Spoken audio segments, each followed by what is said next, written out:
Hi friends, welcome to BSK education channel. Friends, ఈ వీడియోలో దేశ రక్షణ వ్యవస్థలో కీలకమైన ఇండియన్ కోస్ట్ గార్డ్లో దాదాపు 358 Indian coast guard Navik Yantrik పోస్టుల భర్తీకి సంబంధించిన నోటిఫికేషన్ విడుదల కావడం జరిగింది. Navik general duty, Navik domestic branch, Navik Yantrik పోస్టుల భర్తీకి సంబంధించి అర్హులైన పురుష అభ్యర్థుల నుంచి దరఖాస్తులను కోరుతుంది. వీటికి 10వ తరగతి ఇంటర్మీడియట్ డిప్లొమా పూర్తి చేసిన అభ్యర్థులు ఈ పోస్టులకు దరఖాస్తు చేసుకోవచ్చు. సో ఈ నోటిఫికేషన్ గురించి పూర్తి వివరాలను తెలుగులో ఎక్స్ప్లెయిన్ చేయడం జరుగుతుంది.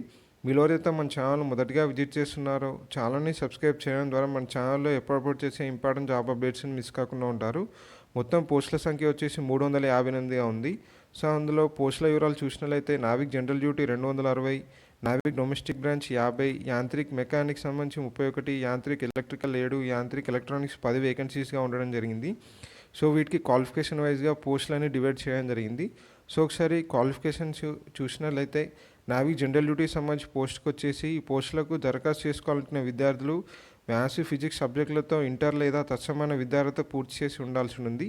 సో ఈ పోస్ట్కి అప్లై చేయాల్సుకున్న క్యాండిడేట్స్కి 18 ఇయర్స్ నుంచి 22 ఇయర్స్ లోపు ఉండాల్సి ఉంది. నెక్స్ట్ నావిక్ డొమెస్టిక్ బ్రాంచ్ సంబంధించి పోస్టులకు వచ్చేసి దరఖాస్తు చేసుకున్న అభ్యర్థులు గుర్తింపు పొందిన పాఠశాల నుంచి 10వ తరగతి ఉత్తీర్ణులై ఉండాల్సి ఉంది. సో ఈ నావిక్ డొమెస్టిక్ బ్రాంచ్ పోస్ట్కి వచ్చేసి 18 నుంచి 22 ఇయర్స్ లోపు వారు అప్లై చేసుకోవచ్చు. నెక్స్ట్ కోస్ట్ గార్డు యాంత్రిక్ పోస్టులకు వచ్చేసి దరఖాస్తు చేసుకున్న క్యాండిడేట్స్ ప్రభుత్వ గుర్తింపు పొందిన బోర్డు లేదా నుంచి 10వ తరగతి, దాని తర్వాత 10వ తరగతి తర్వాత electrical, mechanic, electronics and telecommunication సంబంధించి ఇంజనీరింగ్లో డిప్లొమా ఉత్తీర్ణత సాధించిన వారు ఈ యాంత్రిక్ పోస్టుకు ఎలిజిబుల్ అవుతారు. అనగా 10వ తరగతి పాటు diploma in electrical, mechanical, electronics సంబంధించి బ్రాంచెస్ నుంచి డిప్లొమా క్వాలిఫికేషన్స్ ఉన్నవారు ఈ యాంత్రిక్ పోస్ట్కి అప్లై చేసుకోవచ్చు. సో వీటికి సంబంధించి 18 నుంచి 22 ఇయర్స్ లోపు ఉన్నవారు అప్లై చేసుకోవచ్చు యాంత్రిక్ పోస్టులకు. సో ఏజ్ రిలాక్సేషన్ చూసినట్లయితే గవర్నమెంట్ రూల్స్ ప్రకారం ఎస్సీ, ఎస్టీ వారికి 5 ఇయర్స్ ఏజ్ రిలాక్సేషన్ మరియు ఓబీసీ వారికి 3 ఇయర్స్ ఏజ్ రిలాక్సేషన్ అనేది వర్తిస్తుంది. సో అభ్యర్థులు గమనించాలి. సో ఒకసారి ఎంపిక ప్రక్రియ చూసినట్లయితే దరఖాస్తు చేసుకున్న అభ్యర్థులకు వివిధ దశల్లో నిర్వహించే అర్హతల పరీక్షల ద్వారా ఆయా పోస్టులకు ఎంపిక చేయడం జరుగుతుంది. మొత్తం 4 దశల్లో ఎంపిక ప్రక్రియ జరుగుతుంది. స్టేజ్ 1, స్టేజ్ 2, స్టేజ్ 3, స్టేజ్ 4లో సంబంధించి ప్రతిభ కనబరిచిన అభ్యర్థులు మాత్రమే తుదిగా ఎంపిక చేయడం జరుగుతుంది. సో స్టేజ్ 1లో భాగంగా చూసినట్లయితే ఈ దశకు సంబంధించి మొత్తంగా 5 సెక్షన్లలో పరీక్షలు నిర్వహిస్తారు. సెక్షన్ 1 సంబంధించి పోస్ట్ వైజ్గా పరీక్షలను నిర్వహించడం జరుగుతుంది. నావిక్ డొమెస్టిక్ బ్రాంచ్ సంబంధించి సెక్షన్ 1లో మొత్తం 60 క్వశ్చన్లు, 60 మార్కులు 45 నిమిషాలకు గాను డొమెస్టిక్ బ్రాంచ్ ఎవరైతే అప్లై చేసుకుంటారో వారికి మ్యాథ్స్లో 20, సైన్స్ 15, ఇంగ్లీష్ 15, రీజనింగ్ 10, జీకే నుంచి 5 క్వశ్చన్లు 5 మార్కులకు గాను ఎగ్జామినేషన్ కండక్ట్ చేయడం జరుగుతుంది. నెక్స్ట్ నావిక్ జనరల్ డ్యూటీకి సంబంధించి క్యాండిడేట్స్కి వచ్చేసి సెక్షన్ 1తో పాటు సెక్షన్ 2 కూడా కండక్ట్ చేయడం జరుగుతుంది. సెక్షన్ 1లో వచ్చేసి సేమ్ 60 క్వశ్చన్లు 60 మార్కులు 45 నిమిషాల్లో మ్యాథ్స్ నుంచి 20, సైన్స్ నుంచి 15, ఇంగ్లీష్ 15, రీజనింగ్ 10, జీకే నుంచి 5 క్వశ్చన్లు రావడం జరుగుతుంది. సెక్షన్ 1తో పాటు సెక్షన్ 2 వచ్చేసి జనరల్ డ్యూటీ క్యాండిడేట్స్కు సెక్షన్ 2లో 50 క్వశ్చన్లు 50 మార్కులు 30 నిమిషాల డ్యూరేషన్ ఉంటుంది. సెక్షన్ 2కు మ్యాథ్స్ నుంచి 25 క్వశ్చన్లు, ఫిజిక్స్ నుంచి 25 క్వశ్చన్లు అనేవి రావడం జరుగుతుంది సెక్షన్ 2లో. Next Indian coast guard Yantrik పోస్టులకు అప్లై చేసుకున్న క్యాండిడేట్స్కి వచ్చి వారి బ్రాంచ్ సంబంధించి సపరేట్గా ఎగ్జామినేషన్ కండక్ట్ చేయడం జరుగుతుంది. సెక్షన్ 1 అనేది కామన్గా అన్ని పోస్టులకు అనేది కండక్ట్ చేయడం జరుగుతుంది. నెక్స్ట్ సెక్షన్ 3 అనేది యాంత్రిక్ ఎవరైతే ఎలక్ట్రికల్ బ్రాంచ్కి అప్లై చేసుకుంటారో వారికి ఎలక్ట్రికల్ ఇంజనీరింగ్ నుంచి సపరేట్గా 50 క్వశ్చన్లు రావడం జరుగుతుంది. ఎవరైతే యాంత్రిక్ ఎలక్ట్రానిక్స్ పోస్టులకు అప్లై చేసుకుంటారో సెక్షన్ 4లో భాగంగా ఎలక్ట్రానిక్స్ ఇంజనీరింగ్ నుంచి 50 క్వశ్చన్లు మరియు యాంత్రిక్ మెకానికల్ అప్లై చేసుకున్న వారికి సెక్షన్ 5కి సంబంధించి మెకానికల్ ఇంజనీరింగ్ నుంచి 50 టెక్నికల్ క్వశ్చన్లు రావడం జరుగుతుంది.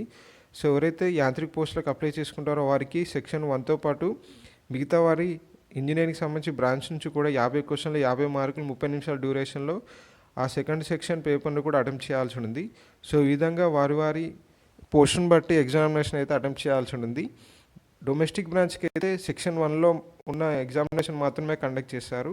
జనరల్ డ్యూటీకి సెక్షన్ 1 ప్లస్ సెక్షన్ 2 మరియు యాంత్రిక్ పోస్టులకు వచ్చేసి సెక్షన్ 1+3, సెక్షన్ 1+4, సెక్షన్ 1+5 వారి పోస్టును బట్టి ఎగ్జామినేషన్ కండక్ట్ చేయడం జరుగుతుంది.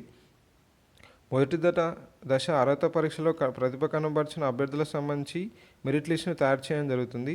మెరిట్ జాబితా ఆధారంగా సెకండ్ స్టేజ్కు ఎంపిక చేయడం జరుగుతుంది. సో సెకండ్ స్టేజ్ సంబంధించి ఫిజికల్ ఎఫిషియన్సీ టెస్ట్ కండక్ట్ చేయడం జరుగుతుంది. రెండో దశలో భాగంగా అభ్యర్థులకు ఫిజికల్ ఫిట్నెస్ టెస్ట్ నిర్వహిస్తారు. ఈ దశకు ఎంపికైన అభ్యర్థులు ఎత్తులకు సంబంధించి కనీసం 157 సెంటీమీటర్స్ ఉండాల్సి ఉంటుంది. అలాగే గాలి పీల్చక ముందు, పీల్చిన తర్వాత ఛాతీ కొలత సంబంధించి వ్యత్యాసం 5 సెంటీమీటర్స్ కలపడాల్సి ఉంటుంది. రన్నింగ్ టెస్ట్లో భాగంగా 7 నిమిషాల్లో 1.6 కిలోమీటర్లు రన్ చేయాల్సి ఉంటుంది. నెక్స్ట్ 10 పుషప్లు, 20 స్క్వాట్ అప్లు తీయగలగాల్సి ఉంటుంది. స్పష్టమైన కంటి చూపు ఉండి వినకడి సమస్య ఉండకూడదు.